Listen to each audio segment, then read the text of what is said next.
Hey everyone, I'm doing my next section of my John Maxwell. And John Maxwell is a New York Times best-selling author. I'm a speaker with John Maxwell and I'm growing my business as well as looking for executive assistant work or HR work, anything related where I can use my skills. And today's a beautiful day in Toronto. I went out for a walk and I try to get in at least 20 minutes a day. Today was really cold, but it was still good. I enjoy the change of season and I enjoy watching the snow come down. I live in a nice building and I'm hoping to stay here because I have an all-inclusive package. I have a gym, I have the pool, the shops are nearby. I don't have to wait long times to take the bus and the train to get to work. I'm in the city, so it makes it a lot easier. Normally I work downtown or I work in the area, and most of the jobs are downtown anyway. So that's my focus. I'm focusing on that as my goal and putting out as many applications as I can. So for today's chapter on there's no such thing as business ethics, I talked yesterday on pressure, and today's point that I'm going to cover is on discipline. So basically, we can look at either having pleasure or having discipline and finding a balance between the two.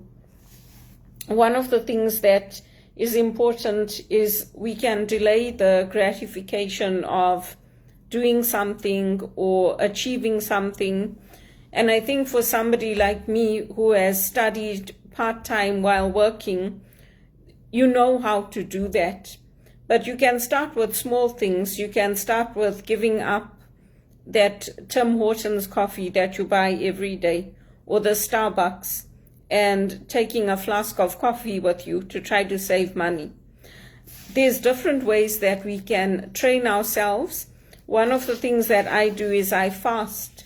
So when I stop eating by 9 in the evening, and then I try to make sure I have at least 12 to 14 hours where I'm not eating anything to give my body a chance to break down the fats and to have a time where there's nothing going into my body. It's something that's recommended, and it's something that is easier to do if you're not working overnight and you're able to sleep at night and work during the day. It's not as easy if you were doing what I was doing, working overnights, and you're trying to sleep in the day. Your mental health is getting affected, and it does affect your mental health. There have been studies done on how working overnight is not good for you, especially over a prolonged period of time. So for me, one of my goals is to find a day shift or to find a job that I can do during the day and that I can have an 8-hour shift. So it's something that is important to me, and you learn a lot from the difficult times, the hard times that you go through. You also learn a lot from the times where you have good experiences or nice experiences, because you can look back and you can treasure those moments. You can treasure the good times you had with friends, with family, and those can sustain you when you are going through difficult periods like I am, because I can look back and say, these are the things I've accomplished. And it's actually a strategy that the outplacement firms teach you. So when I was laid off from TD, they arranged outplacement for me in 2007. And I was able to go to these meetings that the company pays for you. So they pay the consultants, the employment consultants, and you meet with groups of other professionals, other executives who are in HR, and you talk about your background, your skills, what your accomplishments are, and what your goals are. So I did that with a lot of different companies. I went to Fieldman Jackson, I went to KWA, I went to Knightsbridge, And then some of us had set up our own. So we used to get together at a coffee shop not far from here, and we helped each other, we supported each other through our unemployment. So the burden was not on my family and my friends. I had a group of people that I met with, and I had people to support me through my job loss, and people going through the same struggles and challenges, so we could learn together and we could help each other. I also did that with HRPA. They don't have that group anymore. It was called the Employment Networking Group, and it's something that was part of our membership, so we could go in once a week and we could network with other people. And the idea being that once those people land jobs, they'll reach back and they'll be able to help you. And it's the idea of reaching back to the people behind you so that nobody gets left behind. And that's how I use this chapter on discipline and childhood experiences. Often we say if you take the road less traveled, you'll end up in a different destination, or you'll end up, seeing things differently. And John Maxwell is talking in here about how pleasure has led to big problems in America, especially like extreme pleasure, where people are taking drugs, where they are living a lifestyle that basically is going to hurt them and lead to runaway debt and bankruptcy. That can also have knock-on effects of marriages falling apart, because when there's financial pressure, it's hard on the couples. And it happens all over. It doesn't just happen in America. It happens in Zimbabwe, in England. It happens all over. And that's when we need our communities, when we need people around us who are going to strengthen those relationships and help us.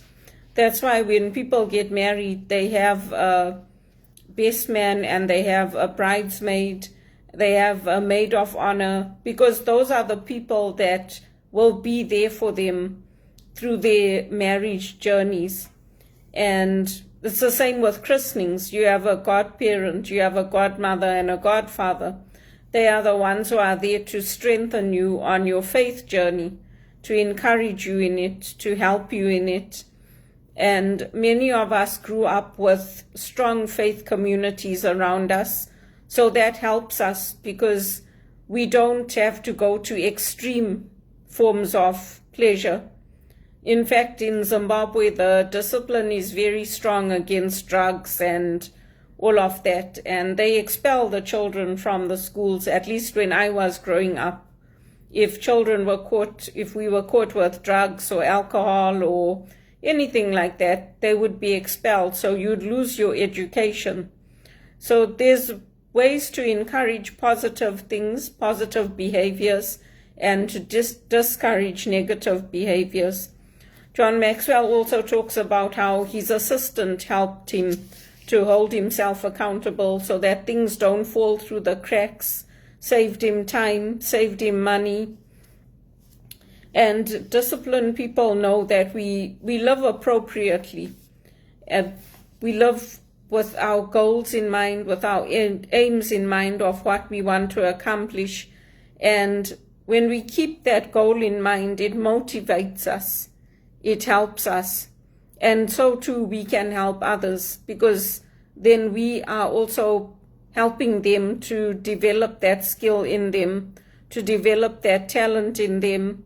It can be in anything. It can be in exercising. It can be in the types of foods we're eating. When I was in England, when I stayed with my cousin, we always used to have a glass of red wine with our dinner. And that's something that's very European. It's not something I do here because I can't afford to buy wine and to have it daily with a meal. It's just not, for me, it's a luxury to have a glass of wine with a meal. So I'll have it maybe at Christmas or an occasion like my birthday, I'll buy a bottle of wine.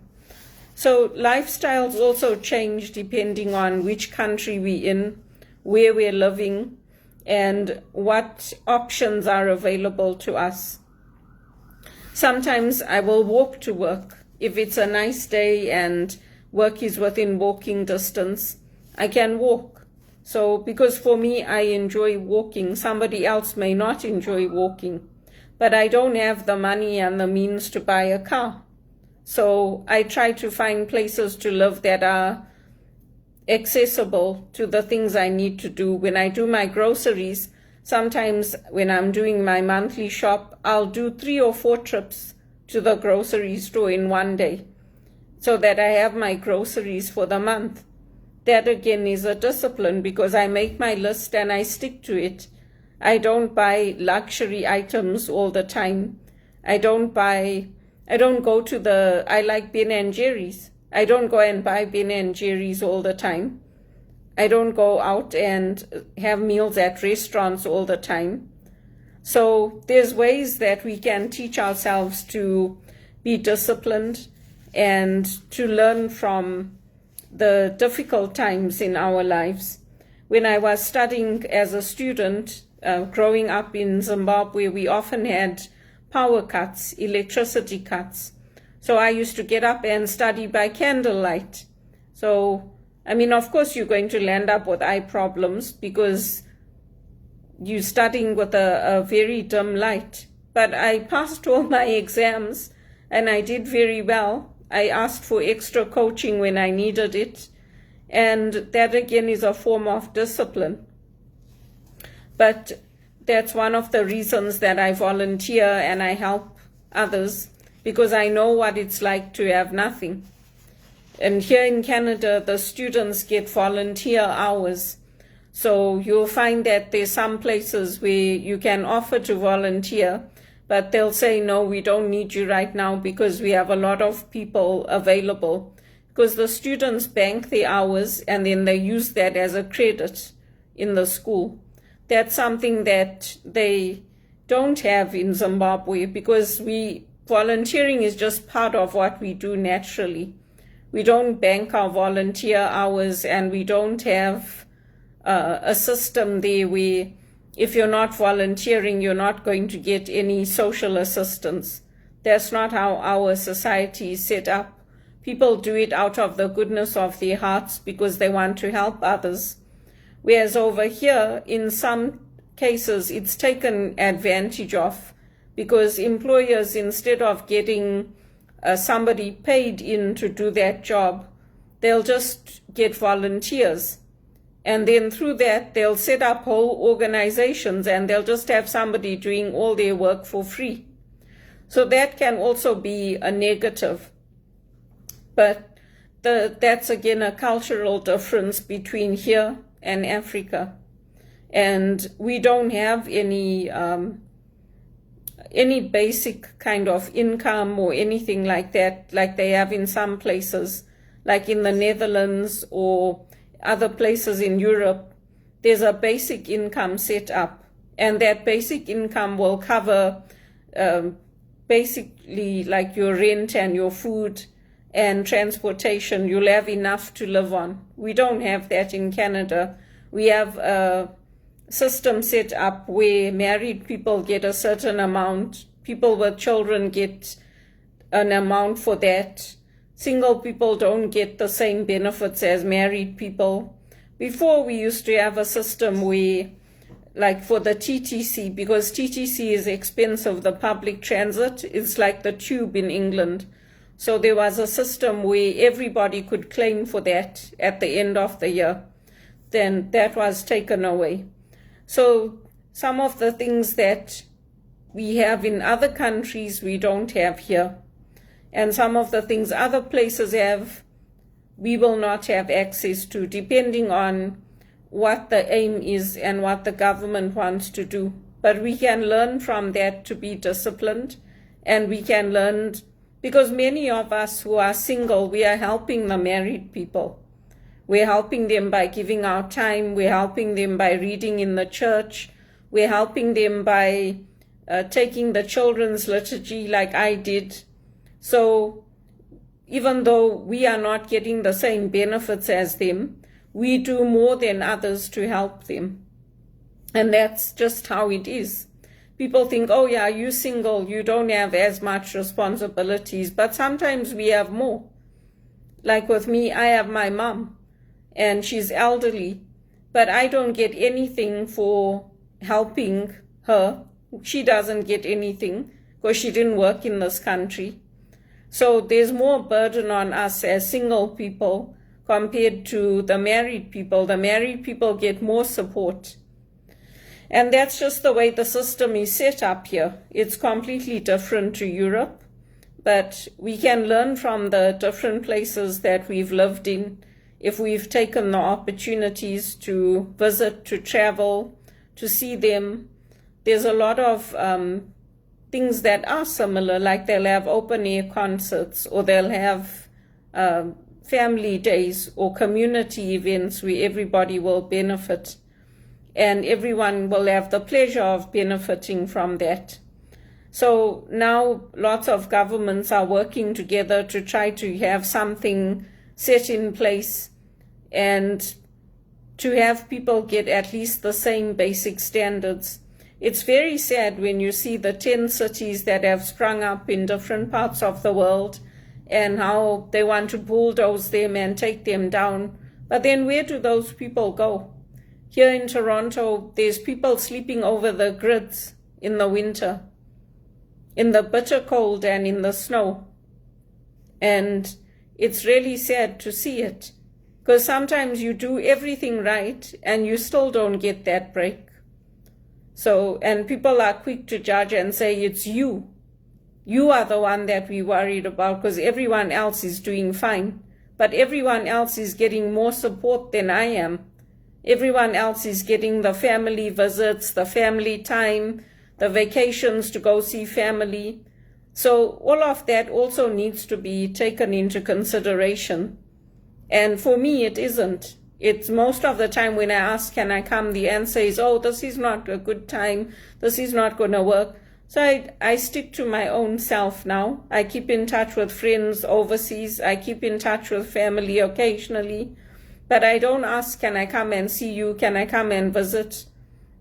Because most of the time is, oh, this is not a good time. Oh, not this time. We're not going to come see you. So it's better for me, rather than hurting myself, to say, okay, you know what? I'd rather stay at home, be in my own place, and enjoy it and make the most of it.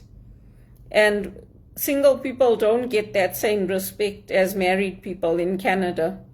Even in the church is built around the family life, but the family life for Catholics is not only the couple. There's other people to consider. There's grandparents, aunts, uncles, and so we don't only consider the nuclear family in the Catholic Church. And we can learn from that about doing unto others as you'd have them do unto you. So when people tell me, oh, we're not coming, not this time, I just say, okay, thank you, and I move on. There's no point hurting yourself and getting upset about it. Of course, you'll miss the people, you'll miss seeing them, you'll wish that it could be different, and it's sad, but people have their own mindsets and they want to do things their way. And nobody has gotten to where they are in life without somebody helping them. I have an aunt in America. When she bought her property, she had help from my uncles. That's how she bought her property. When I bought my property, nobody helped me. And even when I asked for help, people were not willing to help me. So we have to look at our accomplishments and we have to celebrate them. Because that was a big accomplishment for me, and it was nice that I did it, and I want to do it again.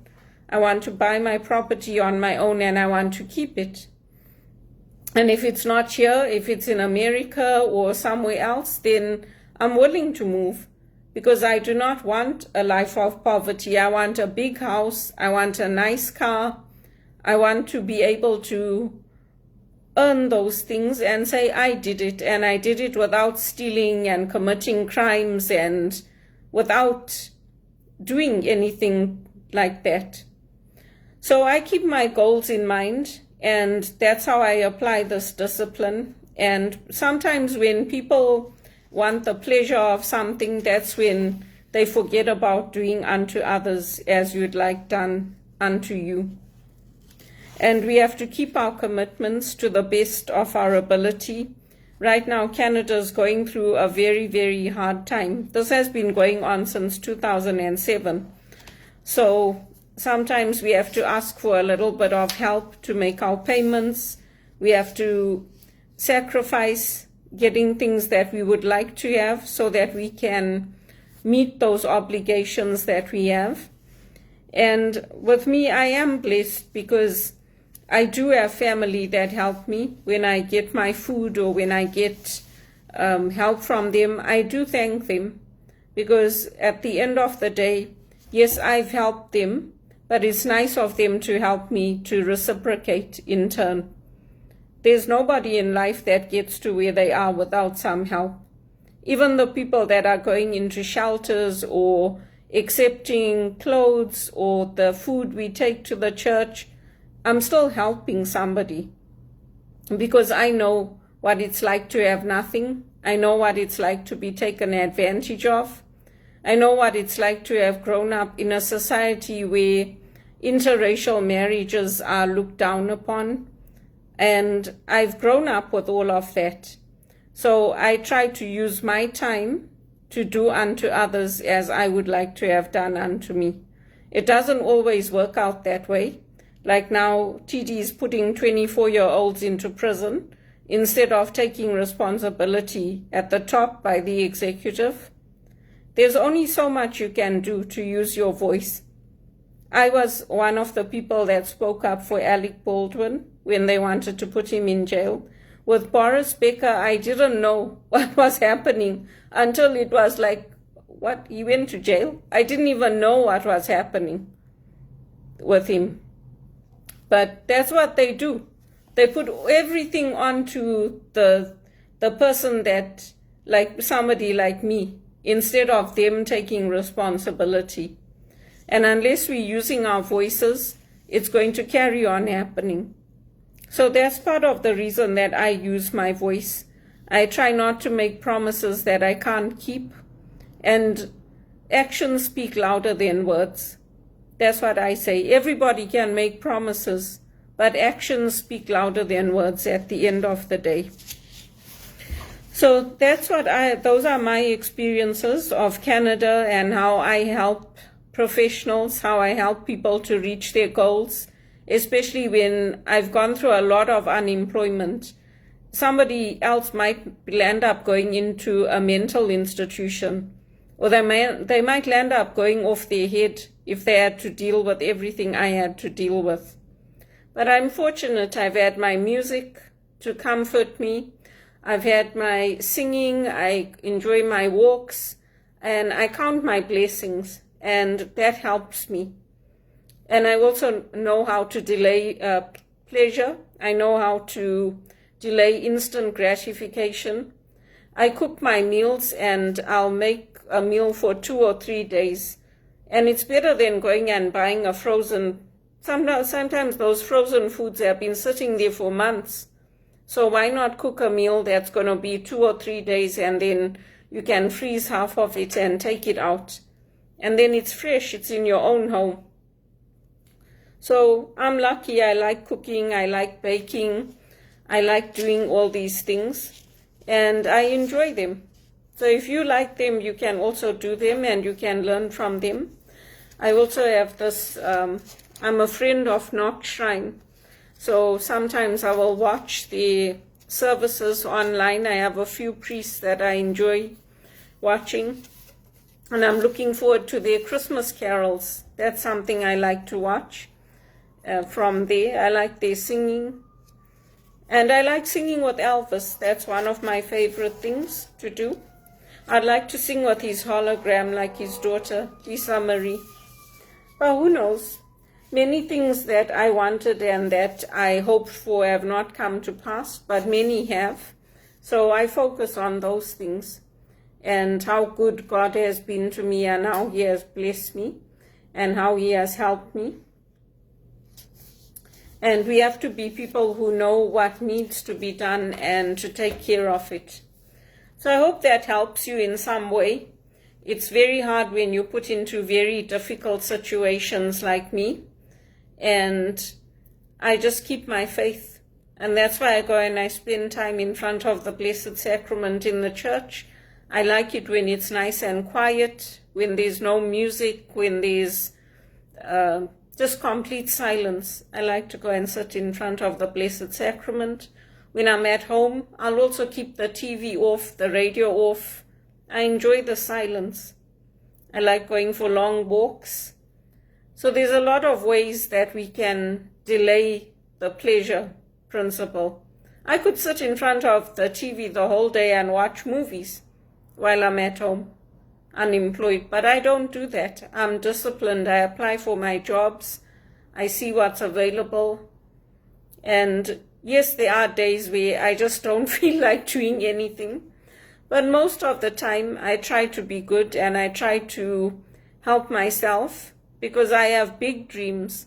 And if I can't achieve those big dreams here, then I need to move. I need to go to America, or I need to go back to England or somewhere where I can achieve those big dreams. Because if my brother and my sister, who didn't go to university and have trades, can do it, why can't I? I went to university. I also have a trade. I've worked just as hard as them. So why can't life fall into place for me? Why is it always me that's being let go from jobs and not appreciated, not valued, not being considered for promotions? Because people's words mean nothing to me. It doesn't matter how many times the employers tell me they value me and they appreciate me. If they're not putting me forward for those good paid jobs and they're not investing in me, they're not helping me to renew my HRPA dues, those are just words. They don't mean anything to me. Because there are other people who don't have the university education I have, who didn't have to be disciplined, who didn't have to work and study, and they're getting all the support to achieve their dreams. And when people get jobs here, they normally get them through friends and family. My brother also got his job through his wife's family in England. So all my jobs I had to get through recruitment agencies, or I had to go to job fairs and stand in the job fair lines for hours. The lines used to go right round the block. Even in the Air Canada Centre, I had to go and do it. Nobody helped me. So I just put my faith in God and I do what I have to do. Because it's not like I haven't asked. People don't help me. And I help a lot of people, so I would like to see that change. And I would like to see people start opening doors for me and putting referrals through for me. Because I've earned it. Even if they don't like me, I've earned it. And people should start treating me properly and with respect. They don't even treat me with respect as a spiritual director. They just talk to me however they want. I don't say anything to them. And I'm like, oh, you don't know. You don't know what I had to go through to become a spiritual director. And my faith is strong. My faith is strong. People might think it's a joke when I say that when I listen to music on YouTube, the music changes to Elvis. But it does. And I know that he's watching over me. And he lives on in me. He lives on in every fan that has listened to his music. And if the police and everybody else thinks that they're going to stop people from loving him, they must be crazy. He's been gone a long, long time. And those of us that love him are never going to stop loving him. They must be crazy. Anyway, I hope that helps you. And I hope you learn something from it. And I'm going to keep developing my speaking, developing other professionals. And especially if you're an immigrant to Canada, it's good to learn from others.